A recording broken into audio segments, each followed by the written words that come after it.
Assalamualaikum warahmatullahi wabarakatuh. Hai Kak, apa kabarnya? Jumpa kembali di YouTube Hobinya Ayah Azam. Minggu keempat sudah dilalui dengan banyak drama. Berarti tahap kedua diet intermittent fasting sudah saya lewati. 2 minggu diet tidak makan selama 4 jam, cukup minum yang tidak mengandung gula seperti air putih atau teh pahit. Sebenarnya drama di minggu keempat ini sudah terasa sejak akhir-akhir di minggu ketiga, ketika gula darah saya mulai berada di angka 120-an. Drama apakah itu? Tahap 4 sudah saya lalui ya Kak ya, yang dimulai tanggal 13 sampai dengan 19 Mei 2024, jadi dari Senin ke Minggu. Nah, di sini kita validasi Kak. Hari Senin itu tanggal 13 183,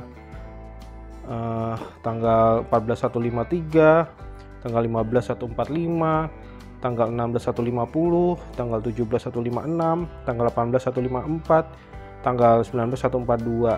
Di sini nih pada pola makan saya biasa Kak. Saya juga menjalankan pola makan diet ya. Intermittent fasting saya jalanin jam 10 malam sampai jam 12 siang. Hanya saja tinggi Kak. Kenapa tinggi? Saya stres. Ya, stres saya tiba-tiba naik.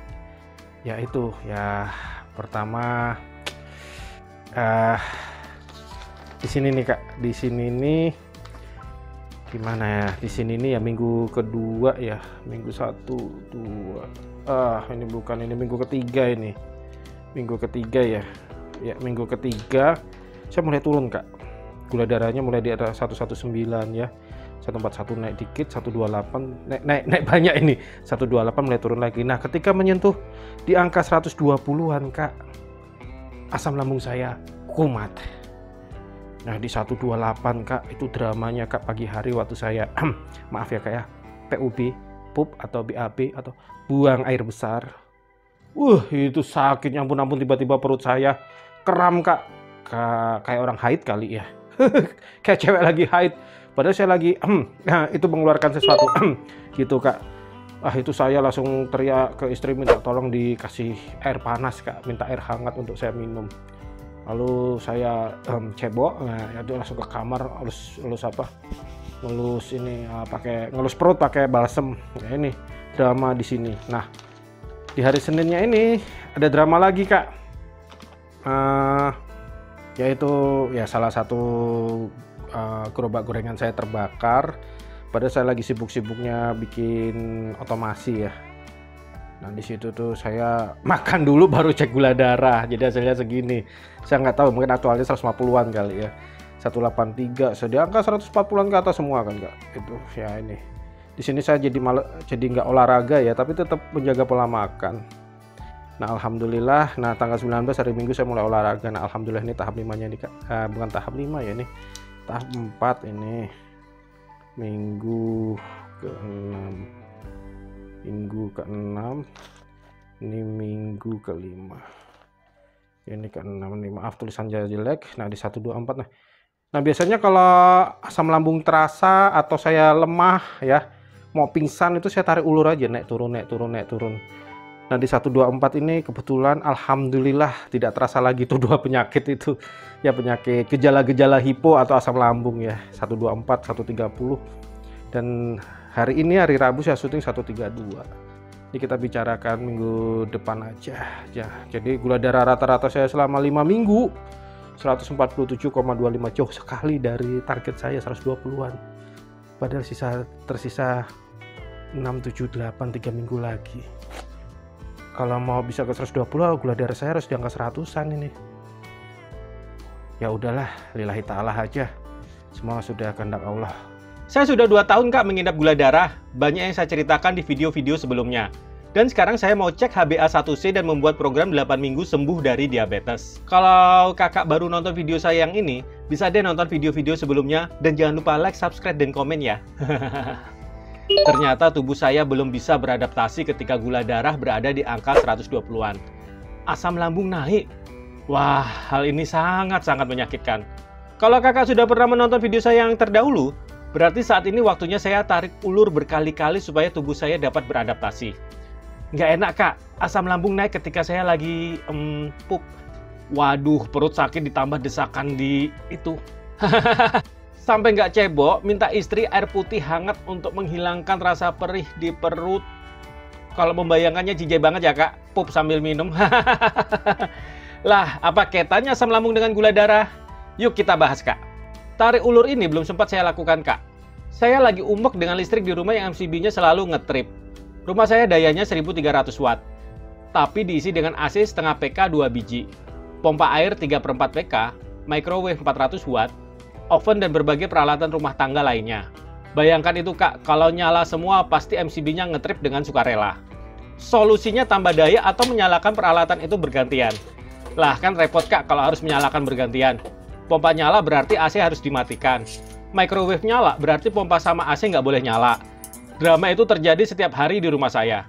Solusinya saya bikin otomatis aja. Jika pompa menyala, AC otomatis mati. Oven menyala, berarti pompa yang dayanya sekitar 500 watt itu otomatis berganti dengan pompa yang 350 watt dan AC juga otomatis mati. Di sela-sela saya sibuk merakit panel listrik otomatis itu, saya dapat kabar bisnis gorengan saya dapat masalah, Kak. Gerobak saya terbakar satu. Waduh, stres naik, gula darah naik. Maaf ya, Kak, saya nggak sempat merekam gerobak saya terbakar. Namanya juga panik. Tapi untung saja mitra bisnis saya, a.k.a. tukang gorengan, nggak apa-apa. Saking overthinking, saya sampai lupa cek darah puasa. Hasilnya 180 karena saya cek 10 menit setelah makan. Waktu itu saya juga lagi puasa Senin Kemis, Kak. Dan hasilnya, gula darah saya berada di 150-an terus selama 1 minggu. Karena overthinking, saya jadi malas olahraga. Di hari Minggu baru lanjut olahraga lagi. Dan lanjut ngajak makan keluarga di luar. Refreshing sedikit lah, Kak. Tuning otak lagi biar berada di posisi yang benar. Saja minta apa? Burger. Burger aja? Sama es krim. Iya. Ibu? Ayam aja. Ayam aja? Ya. Ayam. Ya itu kalau ada fresh made wrap. Aja burger sama es krim ya? Ya udah. Pesan ya, pesan. Ini masih.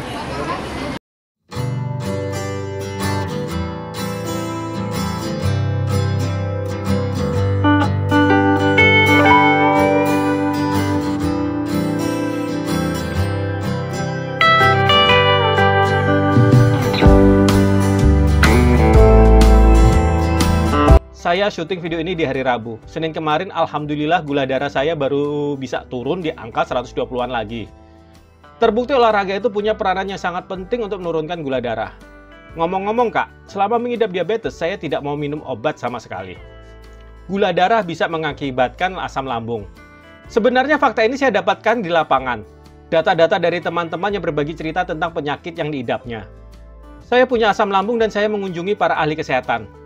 Sarannya tidak minum kopi, susu, teh, tidak makan makanan yang asam, tidak stres. Ya saya turuti saran tersebut.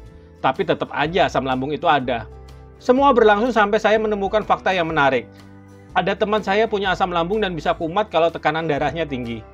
Oleh para ahli kesehatan disarankan untuk rajin minum amlodipin dan kandarsatan yang diresepkan supaya tekanan darah normal dan sejak itu dia tidak mengalami asam lambung lagi. Awalnya saya nggak percaya. Nah, tentu saja saya mengumpulkan data-data. Dan saya mendapatkan fakta ketika gula darah saya bisa berada di 140-an miligram per desiliter, asam lambung saya kumat. Waduh, parah itu kak. Setiap kembali ke angka itu, pasti asam lambung saya kumat. Percaya nggak percaya deh. Kesimpulan saya, tubuh saya sudah sekian lama terbiasa dengan gula darah tinggi. Maka waktu gula darah saya berada di angka itu, tubuh saya belum beradaptasi. Nah, di situ saya melakukan tarik ulur berkali-kali sampai berbulan-bulan lamanya. Dan akhirnya bisa. Itu sebabnya kak, saya sering menyarankan untuk pengidap diabetes kalau olahraga lebih baik di rumah saja. Siapa tahu tiba-tiba asam lambung kumat ketika olahraga, pertolongan pertama bisa dilakukan. Kesimpulan saya, penyebab penyakit asam lambung selain faktor makanan dan stres, bisa dipicu juga oleh kondisi tubuh yang tidak sehat. Misalnya darah tinggi dan gula darah. Gejala-gejala hipoglikemia. Sebenarnya hal ini sudah saya bahas di video terdahulu. Jika tubuh kita sudah terbiasa dengan gula darah tinggi, maka ketika gula darah turun, gejala-gejala hipoglikemia bisa terjadi.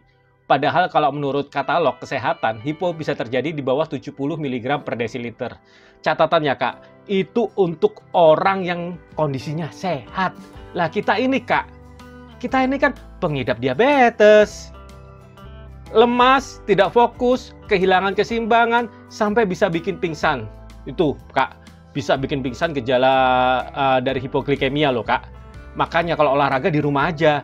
Jadi kalau amit-amit ya, lemas-lemas sampai mau pingsan, pertolongan pertama bisa dilakukan. Seduh aja air teh, Kak. Jadi gula darahnya bisa naik dikit. Oh, catatannya, Kak, teh manis. Untuk penderita diabetes yang sedang menurunkan gula darah, perlu waspada ya, Kak, ya, terhadap gejala-gejala ini. Stres adalah pemicu gula darah naik yang bagi saya sulit banget dikontrol. Ini sudah kompleks, Kak. Kondisi Polexhosbud Hankam, politik, ekonomi, sosial, budaya, pertahanan, keamanan, rumah tangga bisa membuat stres meningkat. Kunci yang saya dapatkan hanya melalui pendekatan spiritual. Bersyukur dan berprasangka baik kepada Allah Subhanahu wa Ta'ala. Yakini Allah itu maha baik. Ada masukan yang menarik dari saya nih, Kak, kalau Kakak mau mendengarkan. Kalau Kakak sulit banget mengendalikan asam lambung, stres, malas olahraga, hidup kayak nggak ada harapan, mungkin ya Kakak bisa coba hipnoterapi. Ini otak kita di-tuning ulang lagi, Kak. Jadi otak kita itu disetting supaya kembali ke jalur yang benar. Nah, Kak, saya itu menjalani itu, Kak. Dan emang mujarab. Kalau biaya terapis mahal, coba cari-cari di YouTube tentang hipnoterapi. Ada hipnoterapi untuk asam lambung, hipnoterapi untuk stres, hipnoterapi untuk marah-marah, hipnoterapi supaya rajin olahraga, hipnoterapi untuk menjadi menarik rezeki, meningkatkan rezeki. Tapi mungkin bisa Kakak coba.